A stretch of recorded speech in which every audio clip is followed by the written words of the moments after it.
दोस्तों, मैं फराज मलिक। पश्चिम बंगाल चुनाव का रिजल्ट तकरीबन फाइनल हो ही चुका है। ममता बनर्जी अपनी सीट हार चुकी हैं। काफ़ी जद्दोजहद की, लेकिन उसके बावजूद भी ममता बनर्जी अपनी सीट हार चुकी हैं। अब ममता बनर्जी के हारने के बाद एक सवाल खड़ा होने लगा कि आखिर पश्चिम बंगाल का सीएम कौन बनेगा, क्योंकि सीएम बनने के लिए एमएलए बनना ज़रूरी है और एमएलए की सीट ममता बनर्जी हार चुकी हैं। तो अब कौन बनेगा पश्चिम बंगाल का सीएम, आइए थोड़ी सी इसी पर चर्चा करते हैं। साथ ही साथ आपको एक हैशटैग के बारे में बताएंगे। जब शाम को बीजेपी की बुरी हार हो गई तो उसके बाद सोशल मीडिया पर बीजेपी के जो कट्टर समर्थक हैं, जो हिंदुत्व के एजेंडे के तहत काम करते हैं, उनको लगता है कि हिंदुत्व के एजेंडे के तहत हम हर जगह सरकार बना लेंगे। उनकी तरफ से एक हैशटैग ट्रेंड कराया गया, राम मंदिर, और हिंदुओं को याद दिलाया जा रहा था कि हमने राम मंदिर बनाया था, उसके बावजूद भी हार गए। तो इस पर क्या क्या रिएक्शंस आ रहे थे, हिंदू भाइयों ने उन लोगों को जो बीजेपी के समर्थक हैं उनके इस बात पर क्या जवाब दिए हैं, वो सारी चीजें आपसे शेयर करेंगे। तो आइए अब चलते हैं अपने मेन टॉपिक पर। देखिए, सीएम बनने के लिए एमएलए बनना जरूरी होता है और ममता बनर्जी अपनी एमएलए की सीट हार चुकी हैं। अब ऐसे में सवाल ये उठता है कि कौन बनेगा बंगाल का नया मुख्यमंत्री। तो ऐसे में सबसे पहला नाम सामने आता है ममता बनर्जी के भतीजे अभिषेक बनर्जी का। लेकिन अभिषेक बनर्जी जो हैं वो भी इस टाइम लोकसभा के सांसद हैं, तो लोकसभा के सांसद होने के नाते वो भी पश्चिम बंगाल के सीएम नहीं बन सकते। सीएम बनने के लिए एमएलए की सीट जीतना कंपलसरी है। तो ऐसे में एक नाम सामने आ रहा है जिनका नाम है फिरहाद हाकिम। ये ममता बनर्जी के काफी करीबी हैं और पश्चिम बंगाल के एक बड़े नेता के तौर पर माने जाते हैं फिरहाद हाकिम। इनके नाम को लेकर काफी चर्चाएं चल रही हैं, सोशल मीडिया पर भी चर्चा हो रही है कि इनको जो है सीएम बनाना चाहिए ममता बनर्जी को। अब ऐसे में एक सवाल और बनता है, क्या ये हमेशा 5 साल के लिए सीएम बनाए जाएंगे? तो देखिए, अभी 2 सीटें बची हैं पश्चिम बंगाल के अंदर जहां पर चुनाव नहीं हुआ है विधानसभा का। किसी वजह से वहां पर चुनाव नहीं हुआ था। 2 सीटें अभी बकाया हैं। तो आने वाले 2-3 महीने में हो सकता है कि वहां पर चुनाव हो। 3 महीने या 4 महीने वहां पर अभी चुनाव में लग सकते हैं।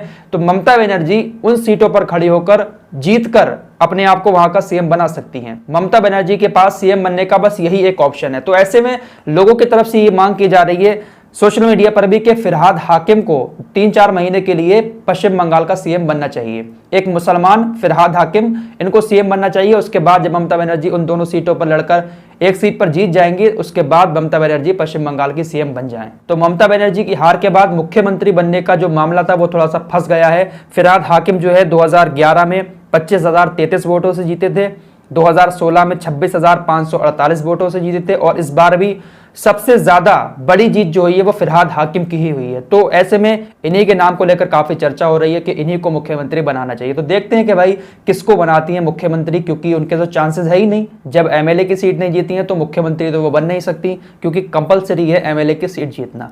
आइए अब आपको सोशल मीडिया की कुछ बातें दिखा देते हैं। हार के बाद किस तरीके से बीजेपी के समर्थक सोशल मीडिया पर अपना दर्द बयां कर रहे थे। बीजेपी के समर्थक हिंदुओं को याद दिला रहे थे राम मंदिर की, हिंदुत्व की। जिस तरीके से योगी आदित्यनाथ ने वहां पर जाकर जय श्री राम का नारा दिया था, हिंदुत्व की एक लहर बनाने की कोशिश की थी। और उसके बाद मैंने आपको कल ही बताया था, कंगना रनौत ने भी कहा था कि हिंदू वहां पर कम है, लेकिन असलियत यह है कि वहां पर 70% हिंदू है और हिंदुओं ने ही बीजेपी को हराया है। तो पहले आपको बता दें कि हैशटैग जो ट्रेंड हुआ था राम मंदिर, वो क्यों हुआ। पहले आपको बता देते कि बीजेपी के समर्थक हार के बाद किस तरीके से अपना दुख दिखा रहे थे, और फिर उसके बाद आपको दिखाएंगे कि इन लोगों को किस तरीके से हमारे हिंदू भाइयों ने ही जवाब दिया है। जनार्दन मिश्रा लिखते हैं कि हिंदुओं हमारा दुर्भाग्य तो देखो, हम राम मंदिर बनाकर भी जीत नहीं पाए और वो दुर्गा पूजा बैन करके भी जीत गई। बस इसी वजह से हिंदुओं तुम्हारी दुर्दशा हो रही है, आंखें खोलो नहीं तो खत्म या बर्बाद हो जाओगे। अरुण यादव लिखते हैं, हम राम मंदिर बनाकर भी नहीं जीत पाए, वो दुर्गा पूजा बैन करके भी जीत गई। ये बात सबसे ज्यादा शेयर की जा रही थी रात ट्विटर पर। मेघनाथ टीवीएम संयोजक है, ये लिखते हैं कि बीजेपी का राम मंदिर बनाना गलत था क्या? बीजेपी का 370 हटाना गलत था क्या? बीजेपी का 3 तलाक हटाना गलत था क्या? बीजेपी का CAA कानून बनाना गलत था क्या? बीजेपी का पाकिस्तान को धूल चटाना गलत था क्या? पर मूर्ख सेकुलर हिंदू सब कुछ भूल गया। मतलब इन लोगों को लगता है कि मुसलमान को दबाना, मुसलमान को नीचे रखना, यही सबसे बड़ा विकास है। जरा इनके ट्वीट पर गौर कीजिए, राम मंदिर बनाना क्या गलत था? 370 हटाना गलत था, CAA कानून लाना गलत था। मतलब ये सारी चीजें ऐसी हैं जो मुसलमानों के खिलाफ थी, जिससे मुसलमान नाराज था। तो इनको लगता है यही विकास है। लोगों को ऑक्सीजन चाहिए, आज बेड चाहिए, हॉस्पिटल चाहिए हैं। 370 हटाने से ऑक्सीजन नहीं मिल गई, 3 तलाक कानून बनाने से बेड नहीं मिल गया है, CAA कानून लागू करने से हॉस्पिटल में जगह नहीं मिली है। मुद्दे की बात किया करो, क्या फालतू की बातें करने बैठ जाते हो। एक और है, लिखते हैं कि अब होगा बंगाल का अच्छा विकास, दुर्गा पूजा बैन, सरस्वती पूजा बैन, मौलाना की सैलरी डबल, सड़क पर नमाज, यही है असली खेला हो बे, बधाई हो सेकुलर, जय चंदो। मतलब आप साफ साफ देख सकते हैं, इनको यही लगता है कि बीजेपी पार्टी मुसलमानों को दबाकर रखेगी, यही देश का विकास है। अब देखिए, मैं कुछ नहीं कहूंगा, हिंदू भाइयों ने इन लोगों को कैसे कैसे जवाब दिए, जरा आप लोग देख लें। रतन कुमार लिखते हैं कि अरे भाई, राम मंदिर से पेट नहीं भरता, शिक्षा पर बात करो, हॉस्पिटल पर बात करो, क्यों लोगों को मूर्ख बनाने में लगे हो, शर्म नहीं आती। ये मैं नहीं कह रहा हूं, ये हिंदू भाई इन लोगों को जवाब दे रहे हैं। धर्म जाति की राजनीति से हटकर बंगाल की जनता ने असली मुद्दों को लेकर वोट दिया है, विकास के नाम पर वोट दिया है, तो ये हिंदू भाई जवाब दे रहे हैं इन लोगों को। एक और है, ये लिखती है कि RSS ये बताएगा कि मुसलमानों ने पश्चिम बंगाल में बीजेपी को हरा दिया, जबकि सच ये है कि बीजेपी को वहां से 71% हिंदुओं ने हराया है। सबसे घनी हिंदू आबादी वाले 5 जिलों रूपलिया, झाड़ग्राम, वाकुरा, पूर्वी मिदनापुर और पश्चिम मिदनापुर में बीजेपी सबसे बुरा हारी है, यहाँ 90% हिंदू हैं। तो देखिए, साफ साफ नजर आ रहा है कि हिंदुओं ने ही हराया है। जो एक हिंदुत्व की लहर लेकर वहां पर गई थी बीजेपी, वो काम ना आई, वहां के हिंदुओं पर बीजेपी का जादू नहीं चल पाया।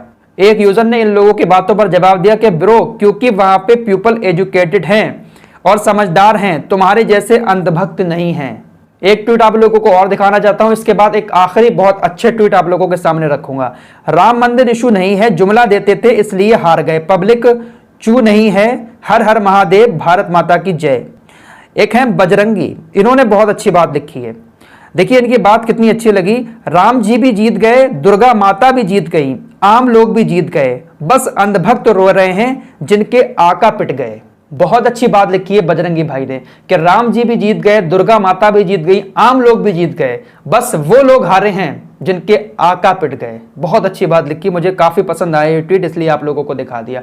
तो रात भर इस तरीके का ट्रेंड चलता रहा, लोग जगाते रहे हिंदुओं को, लेकिन हिंदू जागा हुआ है, ऐसा नहीं है कि हिंदू जागा हुआ नहीं है। पश्चिम बंगाल के अंदर 70% हिंदू है और जहां जहां पर बीजेपी हारी है, आप देख सकते हैं वहां पर हिंदुओं की तादाद ही ज्यादा है। तो साफ तौर पर नजर आ रहा है कि बीजेपी को इस बार जहां जहां हार मिली है, वहां पर हिंदुओं ने ही बीजेपी को हराया है। विकास के नाम पर असली मुद्दों पर चुनाव लड़ा जाता है तो ये ज्यादा बेहतर रहता है। फिलहाल अब देखते हैं कि पश्चिम बंगाल का अगला सीएम कौन बनता है। जैसे ही कोई अपडेट आता है जो आप लोगों को बताने लायक होगा तो आपके सामने लेकर हाजिर हो जाऊंगा। तब तक के लिए अपना ख्याल रखिएगा और ये जो कोरोना महामारी चल रही है इसमें अपना भी ख्याल रखिए और अपने आस पड़ोस वालों का भी ख्याल रखिए।